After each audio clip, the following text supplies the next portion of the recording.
देश जानना चाहता है कि ऑपरेशन सिंदूर के तहत आतंकियों के जो 9 ठिकाने भारत ने तबाह किए हैं वो आखिर कहां थे। चलिए उस पर भी विस्तार से नजर डाल लेते हैं, उस पर भी विस्तार से आपको जानकारी दे देते हैं। इस बार भारत के प्रहार से आतंक के हेडक्वार्टर तबाह हो गए हैं, बर्बाद हो गए हैं। आतंकियों को सबसे बड़ा झटका भारत ने पाकिस्तान के बहावलपुर में दिया है।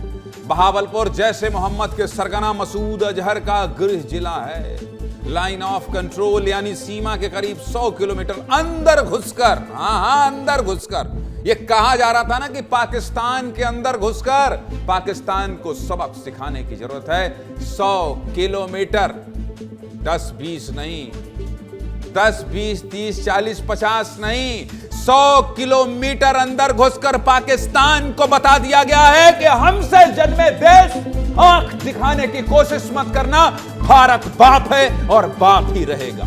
100 किलोमीटर अंदर घुसकर सेना ने आतंकी संगठन जैश ए मोहम्मद का हेडक्वार्टर तबाह कर दिया है, बर्बाद कर दिया है। पाकिस्तान के पंजाब प्रांत में बहावलपुर जिले में मौजूद मरकज सुभान अल्लाह जैश ए मोहम्मद का गढ़ था। 15 एकड़ क्षेत्र में फैले इस परिसर में जैसे कि बड़े बड़े आतंकी सरगना रहते थे। इसी जगह से 2019 में पुलवामा हमले की ट्रेनिंग दी गई थी और अब भारत ने आतंकियों के ट्रेनिंग सेंटर को ही उड़ा दिया है, बर्बाद कर दिया है। इसके बाद भारत ने दूसरा बड़ा प्रहार मुरीदके में किया है। आतंकियों को दूसरा सबसे बड़ा झटका पाकिस्तान के पंजाब प्रांत में मौजूद मुरीदके में लगा है। यहां भारत ने लश्कर-ए तैयबा का हेडक्वार्टर मरकज-ए तैयबा को ही उड़ा दिया है, तबाह कर दिया है, बर्बाद कर दिया है। लाइन ऑफ कंट्रोल यानी सीमा के करीब 30 किलोमीटर अंदर घुसकर सेना ने लश्कर के हेडक्वार्टर में तबाही मचाई है, तबाही मचाई है। थर्रा रहे हैं, घबराए हुए हैं, कांप रहे हैं और भारत के बारे में अनर्गल बयानबाजी कर रहे हैं। भारत ने बता दी, दुर्गेश ने एक लाइन दे दी कि एक चुटकी सिंदूर की कीमत भारत जानता है, पाकिस्तान भारत जानता है। इस ट्रेनिंग सेंटर को उड़ाकर भारत ने 2008 मुंबई हमले में मारे गए लोगों को श्रद्धांजलि दी, क्योंकि इसी मरकज-ए तैयबा से 2008 मुंबई हमले की ट्रेनिंग दी गई थी। अजमल कसाब और उसके साथियों को यही ट्रेनिंग मिली। 200 एकड़ क्षेत्र में फैला यह दुनिया के सबसे बड़े आतंकी संगठनों में से एक है। लादेन ने भी इस मरकज को बनवाने में 1 करोड़ रुपए का दान दिया था और अब इसे ही भारत की सेना ने बर्बाद कर दिया है, तबाह कर दिया है। इसके बाद भारत ने सर्जिकल कैंप को तबाह किया। पाकिस्तान के पंजाब प्रांत के नरोवाल जिले में मौजूद सर्जिकल कैंप की एलओसी से दूरी महज 8 किलोमीटर है। मैं फिर कह रहा हूं, यह मध्य प्रदेश छत्तीसगढ़ का एक लौता रीजनल इमोशनल चैनल है। जब पूरे देश का इमोशन देश के साथ हो और देश किसी दुश्मन देश पर प्रहार करे तो इस तरह की जानकारी जानने का आपको अधिकार है। और इसीलिए आप रात 8 बजे सीधे मुद्दे की बात देखते हैं, ताकि आपको किसी खबर का विश्लेषण भरपूर मिले, सब कुछ मिले। मैं हमेशा आपसे कहता हूं कि आप अपने व्हाट्सएप पर जिन खबरों को स्क्रॉल करके पढ़ते हैं उसका पूरा विश्लेषण, पूरी तह तक जानकारी अगर आपको जानना देखना हो तो आपको विस्तार न्यूज देखना चाहिए। भावनाएं मोन्टाज नहीं देखती हैं। भावनाएं खबर पढ़ते हुए ये बताती हैं कि देश, परिस्थिति और बुलेटिन किस दिशा में जा रहा है। मोन्टाज दिखा देंगे। एलओसी से दूरी महज 8 किलोमीटर है। यह जैश ए मोहम्मद का लॉन्च पैड माना जाता था। भारत में घुसपैठ की तैयारी यहीं से होती थी, जिसे अब भारतीय सेना ने तबाह कर दिया। इसके अलावा हमारी सेना ने सियालकोट के महमूना कैंप को भी तबाह किया है। लाइन ऑफ कंट्रोल से इस आतंकी कैंप की दूरी महज 15 किलोमीटर थी और यह ठिकाना हिजबुल मुजाहिदीन का ट्रेनिंग सेंटर था। यहां से हिजबुल कश्मीर में लोकल भर्ती और ट्रेनिंग करता था, जिसे अब तबाह कर दिया गया है, नस्ते नाबूद कर दिया गया है। इसके बाद भारतीय सेना ने कोटली में गुलपुर आतंकी कैंप पर रात 1:08 पर हमला किया है। यह कैंप एलओसी से 30 किलोमीटर की दूरी पर है। यह लश्कर के आतंकियों के लिए एक प्रकार का कंट्रोल सेंटर और बेस है। लश्कर यहीं से अपने आतंकी जम्मू कश्मीर भेजता है। 20 अप्रैल को पुंछ में हुए हमले की साजिश यहीं से रची गई। पिछले साल जम्मू में यात्रियों पर हुए हमले की साजिश भी इसी कैंप से रची गई थी, जो पूरी तरह से तबाह हो गया है, बर्बाद हो गया। इसके बाद नंबर आता है मुजफ्फराबाद के बिलाल कैंप का।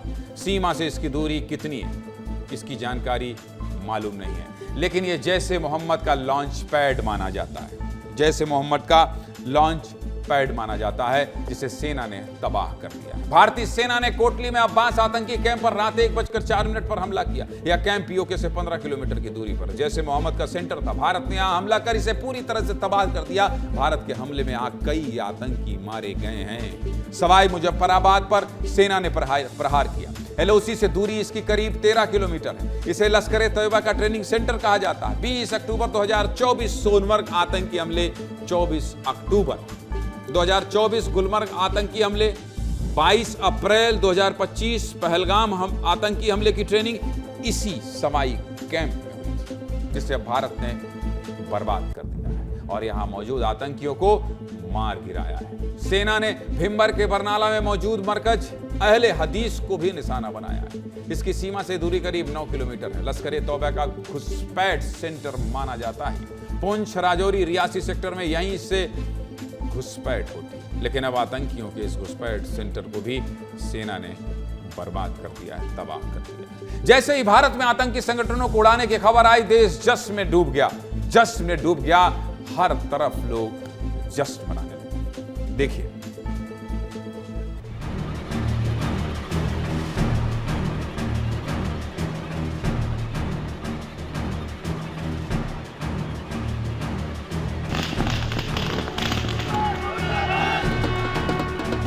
मासूम जाने गई थी, वैसे ही उन लोग को भी मारना चाहिए। पाकिस्तान मुर्दाबाद, पाकिस्तान मुर्दाबाद, पाकिस्तान मुर्दाबाद, पाकिस्तान मुर्दाबाद था, पाकिस्तान मुर्दाबाद रहेगा। भारत हमेशा जिंदाबाद था और जिंदाबाद ही रहेगा। जो भी कर रहे हैं ये होना ही चाहिए। तुमने हमसे धर्म पूछकर हमारे लोगों को मारा, हमने तुम्हारे घर में घुसकर तुमको मारा। माताओं और बहनों के साथ जो खिलवाड़ हुआ है, उसका ये बदला लिया गया है।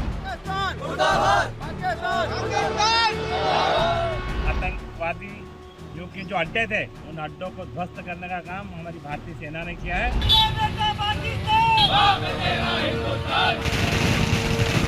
सिंदूर की कीमत भारतीय महिलाएं जानती हैं, इसलिए सिंदूर का महत्व उनके अलावा और कोई भी नहीं जान सकता है।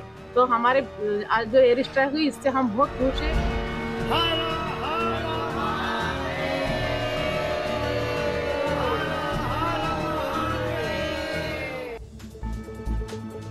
आपने विस्तार न्यूज में भी क्या देखा? आपने विस्तार न्यूज में ये देखा कि कौन कौन से कैंप तबाह किए गए हैं, कौन कौन से कैंप बर्बाद किए गए हैं। लेकिन ये कैंप कैसे तबाह किए गए हैं, ये कैंप कैसे बर्बाद किए गए हैं, इसकी जानकारी भी विस्तार से विस्तार न्यूज देगा।